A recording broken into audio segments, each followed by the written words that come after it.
और अब आपको दिखाते हैं योगी फोर्स की क्राइम फाइल का वीकेंड एडिशन। पिछले 24 घंटों के दौरान यूपी के कई इलाकों में योगी फोर्स ने जबरदस्त प्रहार किया है। इसमें अतिक्रमण पर भी एक्शन हुआ और अपराध पर हंटर भी चला है। दो तस्वीरों के जरिए आपको समझाएंगे।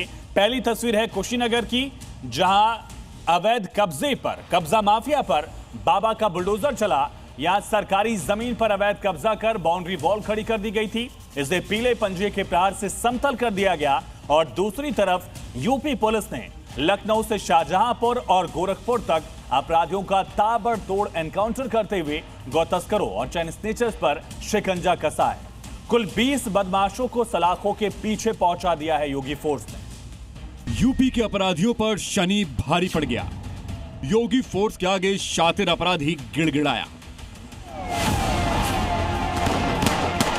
ये तो तस्वीरें दो अलग अलग शहरों की भले हों, मगर अंतर शायद ही कुछ हो। लखनऊ में चैन स्नैचिंग की वारदात को अंजाम देने वाले मोहम्मद रानो और मोहम्मद रिजवान को योगी फोर्स ने लंगड़ा बना दिया, तो वहीं सोनभद्र में गौ तस्करी का आरोपी गोली लगने के बाद गिरफ्तार किया गया। सबसे पहले मिलिए लखनऊ पुलिस के जवानों के कंधे का सहारा लेकर लंगड़ाते रानो और रिजवान से। दोनों लखनऊ के सर्वोदय नगर चौकी इलाके में एक महिला की चेन छीनकर फरार हो गए थे, मगर योगी फोर्स से बचना कहाँ मुमकिन था। योगी फोर्स ने इनका पीछा किया तो इन्होंने बचने के लिए पुलिस वालों पर ही फायरिंग कर दी, मगर जब योगी के धुरंधर ने बुलेट से पलटवार किया तो दोनों के पैर जमीन पर पड़ने लायक नहीं रहे। पुलिस ने इनके पास से 2 पिस्तौल, 3 जिंदा कारतूस, लूटी गई चेन और झपटमारी के लिए इस्तेमाल बाइक भी बरामद की है।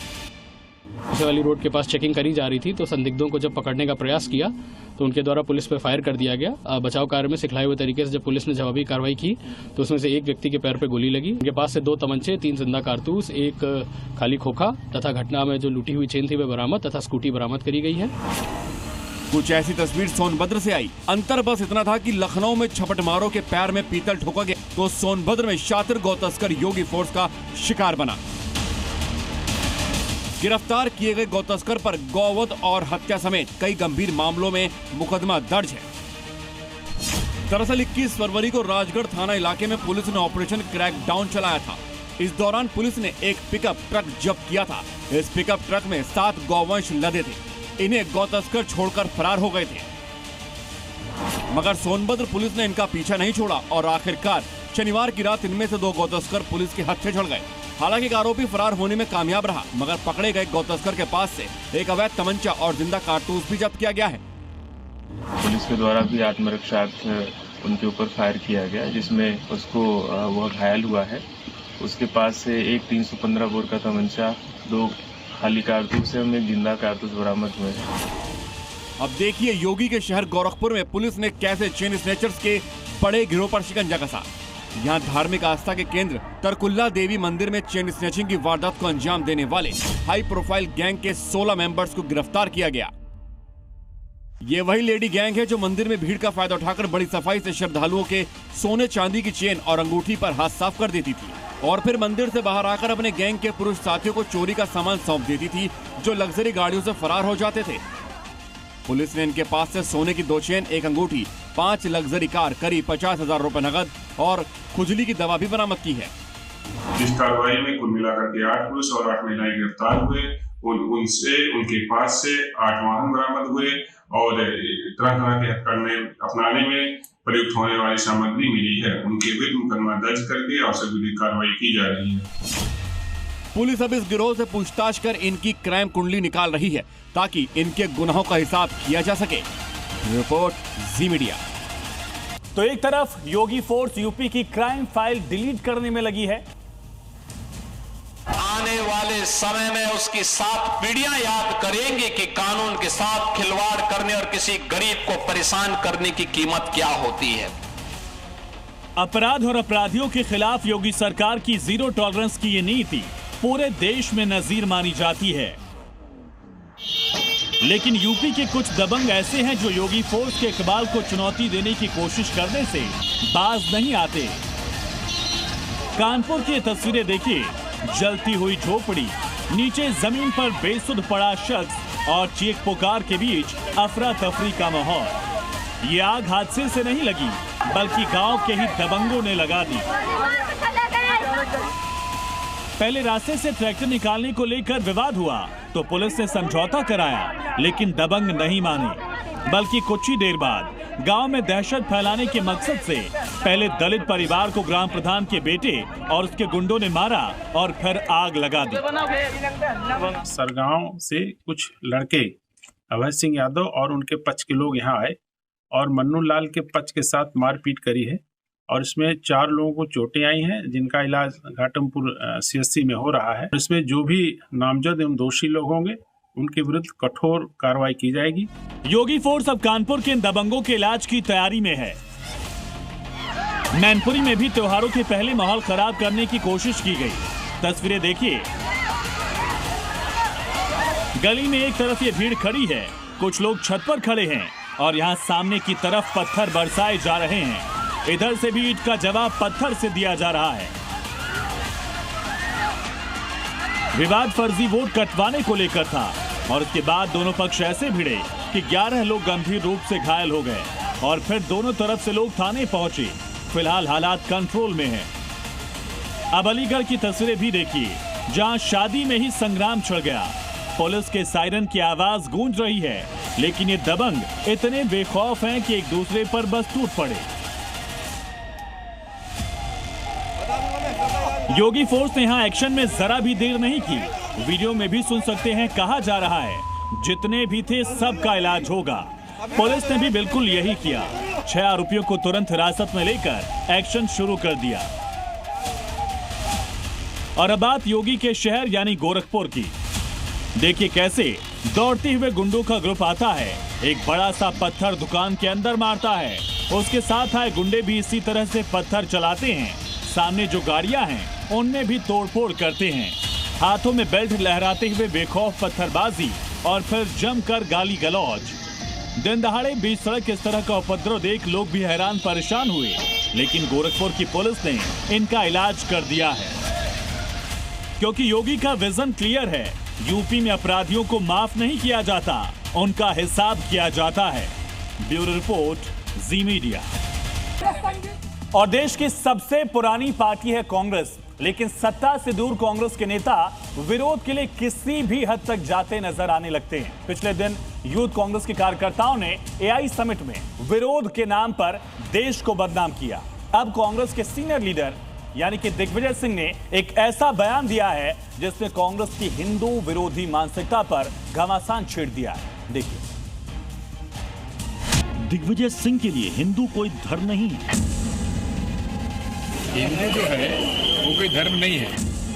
दिग्विजय सिंह को हिंदू राष्ट्र से भी परहेज है। तो भारत वर्ष क्यों नहीं कहते भाई, उसको हिंदू राष्ट्र क्यों कहते हैं?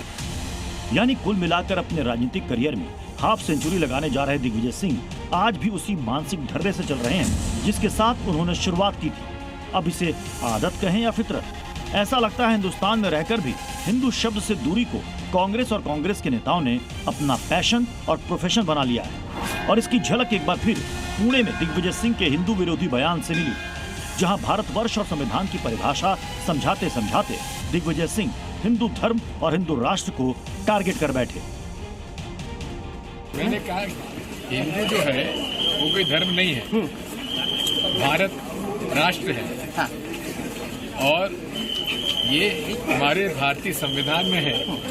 तो भारत वर्ष क्यों नहीं कहते, उसको हिंदू राष्ट्र क्यों कहते हैं? ऐसा पहली बार नहीं है जब हिंदू, भगवा और सेना के शौर्य जैसे मुद्दों पर कांग्रेस के दिग्गजों की विरोधी सोच सामने आई हो। आज से पहले भी दिग्विजय सिंह भगवा आतंकवाद शब्दों का इस्तेमाल करके विवाद खड़ा कर चुके हैं। कांग्रेस शासनकाल में हिंदू आतंकवाद जैसे शब्दों ने भी बखेड़ा खड़ा किया था। इतना ही नहीं, कांग्रेस उरी में हुए सर्जिकल स्ट्राइक का सबूत भी मांग चुकी है और कांग्रेस के नेता भारत माता की जय नारे पर भी आपत्ति दर्ज करा चुके हैं। वहीं हिंदू धर्म और हिंदू राष्ट्र के विरोध में दिग्विजय सिंह के इस बयान से हिंदू वर्ग नाराज है, तो मुस्लिम समाज के लोग वाह-वाह कर रहे हैं। दिग्विजय सिंह की इस बयान की मैं निंदा करता हूं। पीड़ा है तो वो पाकिस्तान चले जाएं। मैं उनके इस बात की निंदा करता हूं और ये कहना चाहता हूं कि श्री दिग्विजय सिंह जी के बयान को इतनी गंभीरता से उनकी पार्टी के लोग ही नहीं लेते हैं। हिंदुस्तान का कोई मजहब नहीं, भारत का कोई मजहब नहीं।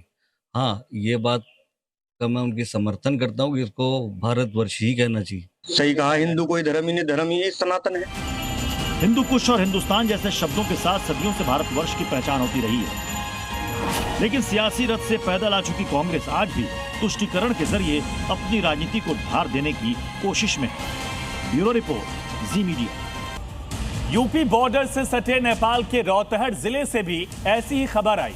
हिंदुओं को मस्जिद के सामने से गाना बजाते हुए यहां से जाना, बारात निकालना दरअसल महंगा पड़ गया, क्योंकि कट्टरपंथियों को इससे ऐतराज था और मामला इतना बिगड़ा कि नेपाल के इस जिले में दंगा भड़क गया। कर्फ्यू लगाना पड़ा, लेकिन इस पूरे विवाद में जो तस्वीर निकलकर सामने आई उससे दरअसल नेपाल में कट्टरपंथी मॉड्यूल पर योगी राज जैसे एक्शन की मांग क्यों तेज हो गई है, देखिए। नेपाल के कट्टरपंथियों पर योगी मॉडल की जरूरत। आज जब दंगाई अपने बिल के अंदर घुस चुका है और जो घुसना नहीं चाहता था उसको जबरदस्ती नाक रगड़ करके आज प्रदेश को दंगा मुक्त करने का कार्य किया। नेपाल में दंगाइयों को चाहिए योगी वाला इलाज। डबल इंजन की सरकार है, अराजकता बर्दाश्त नहीं करती और अगर किसी ने अराजकता करने का दुस्साहस किया तो उसकी छाती पर बुलडोजर चलाना भी जानती है। उत्तर प्रदेश के महाराजगंज से सिर्फ 15 से 20 किलोमीटर की दूरी पर मौजूद नेपाल का रौतहट जिला, जहां हिंदू शादी में डीजे बजाने पर ऐसा घमासान मचा कि कट्टरपंथियों ने पूरे इलाके को पत्थरबाजी, तोड़फोड़ और आगजनी से दहला दिया। नेपाल के कट्टरपंथी मुसलमानों की जुबान ने ऐसा जहर उगला जिसने हिंदुस्तान में अकबरुद्दीन ओवैसी वाली नफरत की याद दिला दी। साउथ नेपाल के रौतहट इलाके में वैसे ही नारे लगे जैसा हिंदुस्तान के दक्षिण भाग से लगाए गए थे। हिंदू राष्ट्र नेपाल में मुसलमानों की ऐसी सोच ने ये साबित कर दिया कि योगी के ट्रीटमेंट से भागे कट्टरपंथी अब नेपाल के रास्ते अपनी भड़ास निकाल रहे हैं, वरना ऐसा जहर वो भी रमजान के पाक महीने में।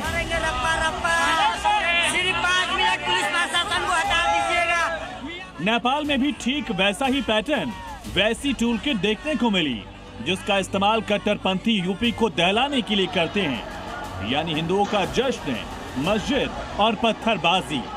नेपाल में भी बवाल की शुरुआत उस समय हुई जब शादी जुलूस मस्जिद के सामने पहुंचा। मुस्लिमों ने बारात रोकी और आवाज कम करने को कहा और इसी के बाद हिंसक झड़प शुरू हो गई। देखते ही देखते हालात ऐसे हो गए कि बवाल रोकने के लिए पुलिस को इलाके में अनिश्चितकालीन कर्फ्यू लगाना पड़ा। बाकी इलाकों में स्थिति को और बिगड़ने से रोकने के लिए जिला प्रशासन ने गौर नगर पालिका के ग्रामीण क्षेत्रों में भी दोपहर 1 बजे से अगले आदेश तक कर्फ्यू लगा दिया। पुलिस गश्त बढ़ा दी गई है। एहतियात के तौर पर नेपाल सेना को भी तैनात किया गया है। यानी छोटी सी बात इतना बड़ा मुद्दा बन गई कि बारात ले जाते वक्त ही विवाद हो गया। दो समुदाय आमने सामने आ गए और देखते ही देखते विवाद ने हिंसक रूप ले लिया। मौके पर पत्थरबाजी, तोड़फोड़, आगजनी शुरू हो गई। बवाल में 2 पुलिसकर्मियों समेत 8 लोग घायल हैं। पुलिस ने उपद्रवियों पर एक्शन लेते हुए मुख्य साजिशकर्ता समेत करीब 20 लोगों को हिरासत में लिया। साथ ही बवाल को लेकर जांच जारी है। हालांकि अभी इलाके में तनाव है, लेकिन हालात अब काबू में है। ब्यूरो रिपोर्ट, जी मीडिया। और आज सियासी मोर्चे पर यूपी में जोरदार एक्शन दिखा, जहां मेरठ में मौका था रैपिड रेल और मेट्रो के उद्घाटन का, लेकिन पीएम मोदी और सीएम योगी ने विपक्ष को लेकर आक्रामक अंदाज दिखाया। इसके बाद अखिलेश यादव का भी जवाब आया। अब सवाल यह है कि क्या मेरठ में मेट्रो के साथ मिशन 27 को भी हरी झंडी दे दी गई है? जवाब इस रिपोर्ट में देखिए।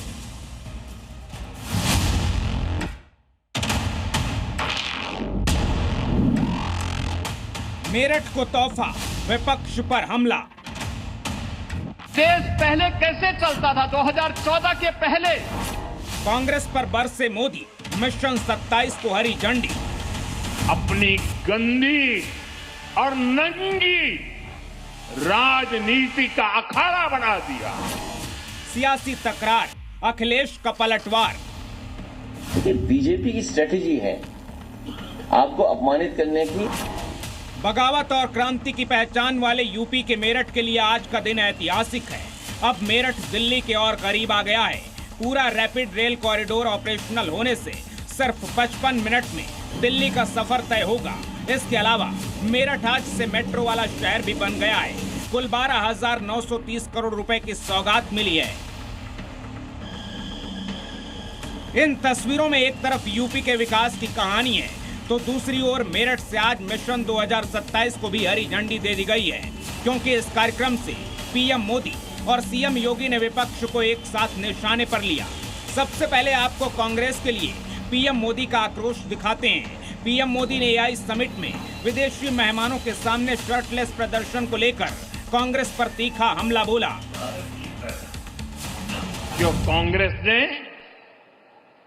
भारत के एक वैश्विक आयोजन को अपनी गंदी और नंगी राजनीति का अखाड़ा बना दिया। पीएम के इस हमले पर कांग्रेस सांसद इमरान मसूद ने काउंटर अटैक किया। मोदी जी ने देश बनाया है। जब से मोदी जी आए, जब से हमने कपड़े पहने, वरना हम तो नंगे भूखे नंगे घूमते थे। हमारे तन पे ना कपड़े थे, ना पेट में अन्न था, तो मोदी जी ने दिया ना। इस देश के अंदर मोदी जी के अलावा तो किसी ने कुछ किया नहीं। मेरठ के जिस मंच से पीएम मोदी के बयान पर कांग्रेस आग बबूला हुई, वहीं सीएम योगी ने भी विपक्ष पर सवाल उठाए।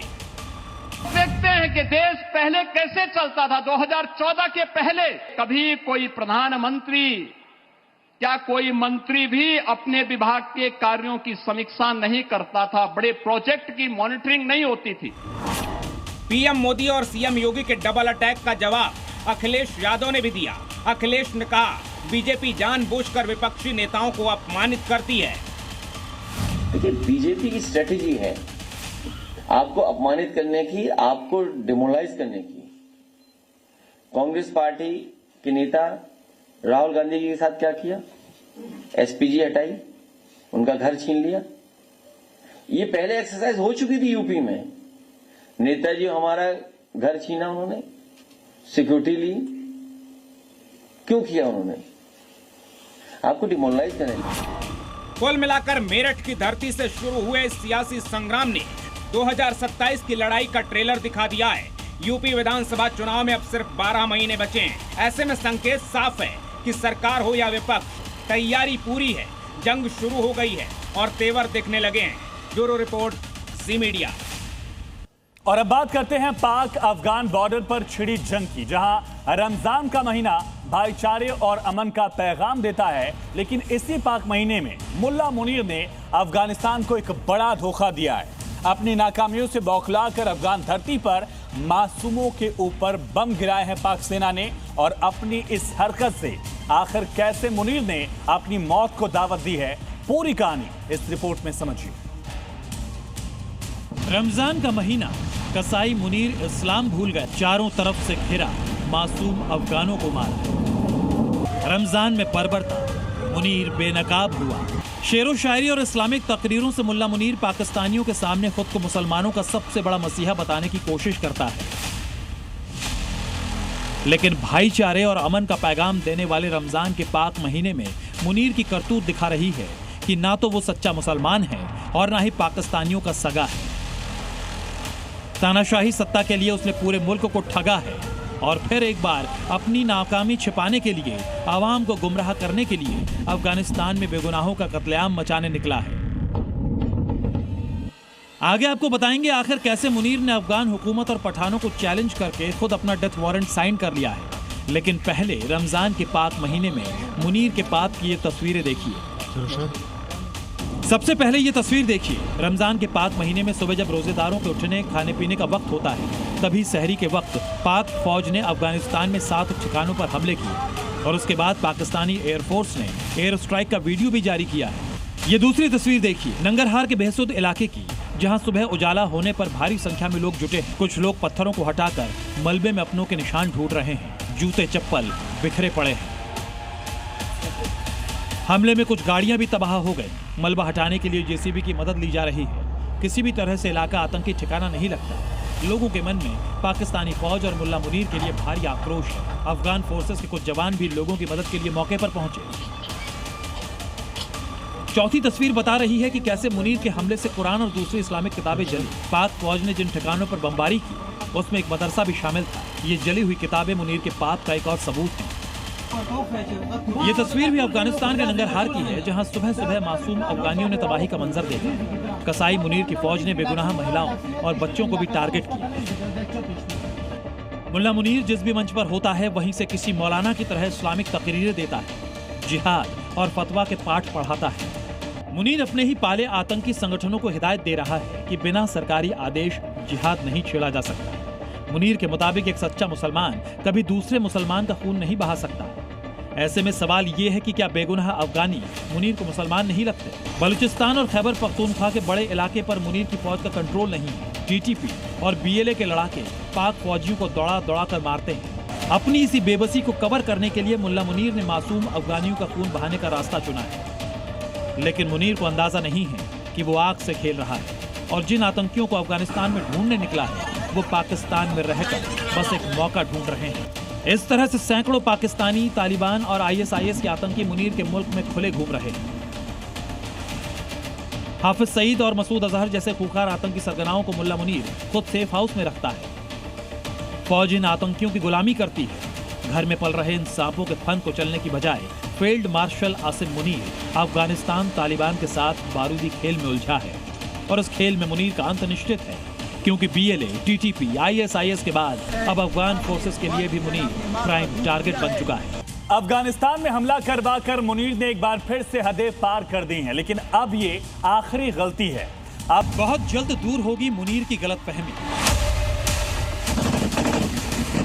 तालिबान लेगा बदला, मुनीर तड़प उठ। पाकिस्तान बॉर्डर के पास नंगरहार में मासूम अफगानों पर हमला करके मुल्ला मुनीर खुद को फर्जी मेडल पहनाने के मिशन पर जुट चुका है। मुनीर को लगता है कि F-16 और GF-17 फाइटर जेट दिखाकर वो अफगान तालिबान को झुका देगा। लेकिन 3 तस्वीरें बताने के लिए काफी हैं कि मुल्ला मुनीर अपने मुल्क में कितनी बुरी तरह फेल है। मुनीर की फौज पाकिस्तान में पले आतंकियों के आगे सरेंडर है। 6 फरवरी को हमले की जिम्मेदारी ISIS की टेरर ब्रांच दाइश ने ली थी। उसके बाद खैबर पख्तूनख्वा के बाजौर और बन्नू को टीटीपी के लड़ाकों ने दहलाया, क्योंकि 6 फरवरी के घातक हमले के बावजूद पाकिस्तानी खुफिया एजेंसीज इन हमलों से पहले अलर्ट नहीं हो सकी। और अब इन्हीं हमलों पर जवाब न देना पड़े, इसलिए मुनीर ने एयर स्ट्राइक का फैसला किया।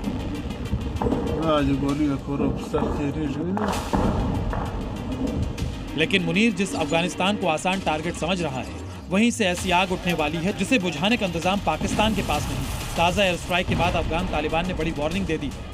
तालिबान सरकार के प्रवक्ता ने कहा कि पाकिस्तानी जनरल अपने लोगों को सुरक्षा देने में नाकाम। नंगरहार और पक्तिका में महिला, बच्चे समेत निर्दोष नागरिक मारे गए। अपनी कमजोरियां छिपाने के लिए इस तरह के अपराध किए जाते हैं।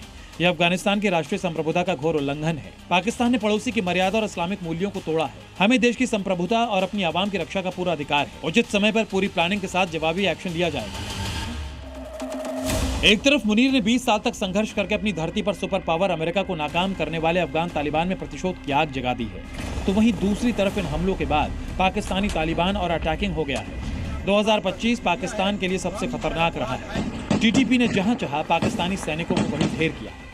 2025 में टीटीपी ने पाकिस्तान में 450 से ज्यादा हमले किए। हमलों में 600 से ज्यादा पाक सुरक्षाकर्मी मारे गए। 2026 में अब तक 200 से ज्यादा हमले हुए हैं, जिसमें करीब 100 पाक सुरक्षाकर्मियों की मौत हुई।